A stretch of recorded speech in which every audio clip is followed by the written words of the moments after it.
2024 NFL free agency is upon us, Titans fans. We are less than 24 hours from the legal tampering period to open up, where the Titans can start talking to anyone and everyone. And hopefully, Rand Carthen has that phone ready. We appreciate you joining us here on Titans Today. I'm your host, Jace Andrews. And let's first start with the report about Derrick Henry, because it seems as though he will not be returning in 2024. All signs lead to that his time in Nashville is done. He's going to go seek a ring somewhere else.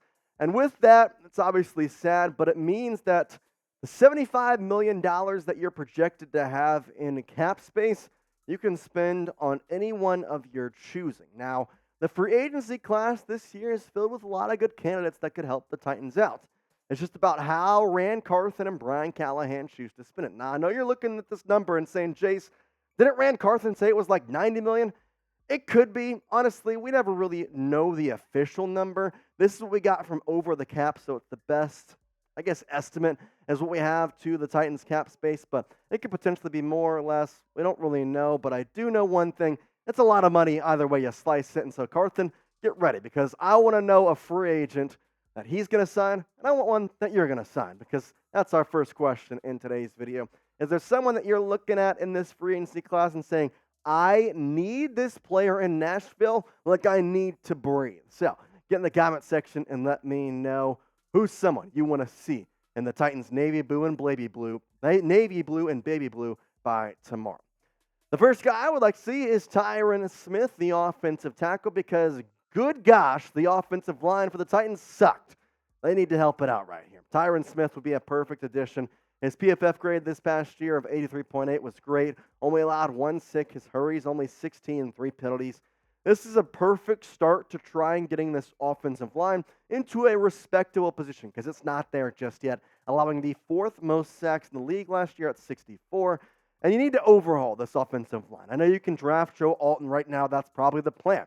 But I still think you need any and all help you can. Now, you got Peter Skoronski. You could get Alt, and you have Tyron Smith. That offensive line all of a sudden becomes a lot more stable in a lot of different ways, because your center, Aaron Brewer, actually played pretty decent last year. And honestly, I think if he has some better guys around him, that offensive line could be really, really good this year, helping out Will Levis, and hopefully having some extra wide receivers as well. Now, with Derrick Henry probably being a non-Titan next year, well, let's talk about how you could potentially sign a running back in a lot of different ways. Now, this running back class is one for the history books. Saquon Barkley, obviously there's Derrick Henry, Josh Jacobs, Austin Eckler, Tony P, DeAndre Swift, Zach Moss, A.J. Dillon, J.K. Dobbins, which is an underrated guy, and Cam Akers. Now, the one that I want to talk about here on Titans Today is Josh Jacobs. Why? Well, because Bleacher Report projected that he could end up with the Titans in 2024. Why? Well, he fits the bill in a lot of different ways. Now, I will say this. If they choose to not pay Derrick Henry, if Derrick Henry wants to come back and they don't pay him and they pay Josh Jacobs, I may jump off a cliff. But if he doesn't want to come back, you could probably just sign Jacobs. You know, pretty good guy, 805 rushing yards this past year in only 13 games, had 6 total touchdowns. He's a receiving threat as well. And honestly, you just need someone for 1 year. I like Tyjae Spears. I think he's going to be a great running back in this league. But I don't know if I'm ready for him to take over the full reins just yet. And I really don't want to draft a running back, because this running back draft class is not good. I don't want to have anywhere near that. You could get somebody later in the rounds and help out Tyjae, but ultimately then you're going to keep him for 4 years. I say you sign someone for 1 year, and hopefully next year when you have a better running back draft class, that's when you get your depth option, your backup option in the 5th, 6th, 7th round. For now, I'm saying Josh Jacobs, hey, here's a 1-year deal. We're going to kind of pivot you with Tyjae Spears. You'll be able to promote yourself and get a bigger contract in the next year.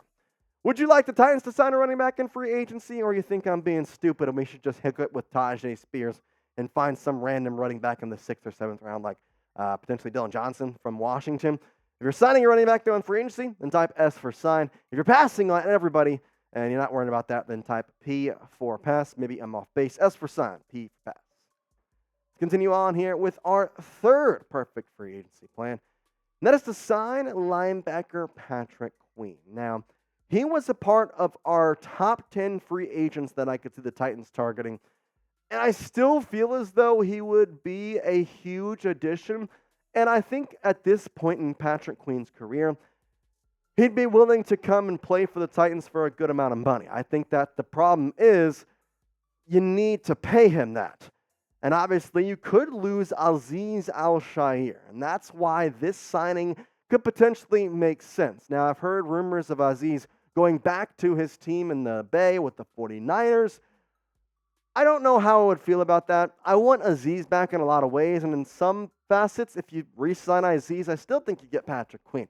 Make this linebacker room one of the top tier ones in the NFL. And you have those two guys, you're automatically right there. Queen has had a really great season, had a really great career so far, and would fit the bill for what the Titans are looking for as a secondary help, but also someone who can just kind of control the game. That's what Azeez was this past year.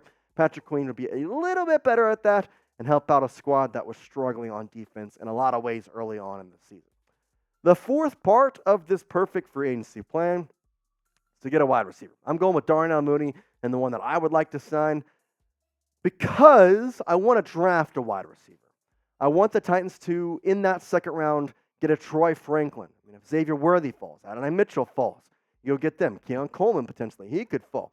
But Darnell Mooney adding on to that would be great, because then you have a wide receiver core. Again, we've talked about potentially adding T. Higgins, and I still drafted a wide receiver.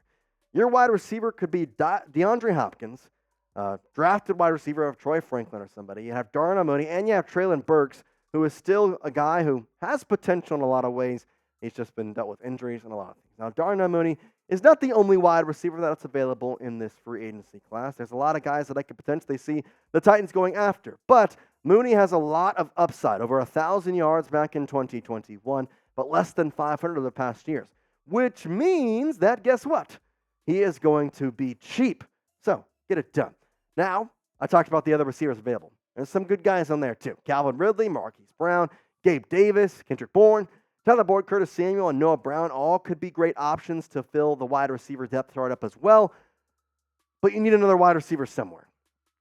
I would like to do it in both facets of signing a lower-level wide receiver in free agency and then drafting someone in the round 2 pick for the Titans. Just because of how deep this wide receiver draft class is, you're going to be paying them a lot cheaper of an option or a contract than you would for, say, Calvin Ridley. I would have liked T. Higgins. It's not going to happen. You could trade for him, I guess, but the likelihood of that seems low in a lot of facets. So I'm saying go sign Darnell Mooney. You have a lower-level wide receiver there, and you draft a wide receiver in the second round, or heck, even third round. Maybe you could get a little Brennan Rice action, Devontae Walker. A couple of guys I could see fitting the bill for the Titans. The fifth and final part of this perfect free agency plan is to sign the cornerback from Dallas, Patriots legend, Stefan Gilmore, who I still think he has a lot of amazing things left in his career. I know people talk about his age could be a factor in terms of what he signs, but you signed Sean Murphy-Bunting, and he had somewhat of an age factor in his contract. I know not as much as Stephon, but I like this cornerback in a lot of different ways because he's experienced. And if you plan on, say, drafting a quarterback, you have somewhat of a young cornerback room as it is, he can be able to help it out. He can teach them. He can grow them. And look, this past year, 68 tackles, 13 pass breakups, 2 interceptions, and a forced fumble. It's pretty good. And again, it's a cheap and proven secondary option because I want to use the big money on 1 or 2 players. And then past that, I'm looking for Ran Carthon to do what a lot of the good GMs do, and that's finding some diamonds in the rough. Finding some guys who aren't worth that much as they stand, but then end up being worth a lot more than what you paid them. We'll have to see, though, because obviously Ran Carthon still new at this whole GM gig. This is his second year. Had a good draft class last year. How will he follow it up with free agency and his draft in this offseason? I know the offensive line is the most important position, but I want to know, besides that, what are we thinking? Thinking it's wide receiver as the second most important position, or is it defensive back? Because we know that the secondary caused some problems last year. We know that the wide receiver room needs to be improved with Nick Westbrook-Ikine being a free agent, Treylon Burks not really living up to what he was supposed to be, and on top of which there's a potential for a couple different things to happen throughout the season in terms of injury. I would like to bolster up that wide receiver depth chart as much as possible. When the Titans make a signing, though, guess what? We're going to have you covered, so make sure you're subscribed and turn on notifications as well. So when the Titans sign somebody, you'll be the first to know. Hit that subscribe button, youtube.com/Titans Today. Scroll down if you're on laptop. You can go down there, little red subscribe button. Click that. It'll turn gray on your phone. You're watching it this way. Turn it. Scroll down. Hit that sub button. Boom. You're locked in to the best Titans coverage on YouTube. We appreciate you as always, Titans fans. Say it with me. Tighten up and peace out.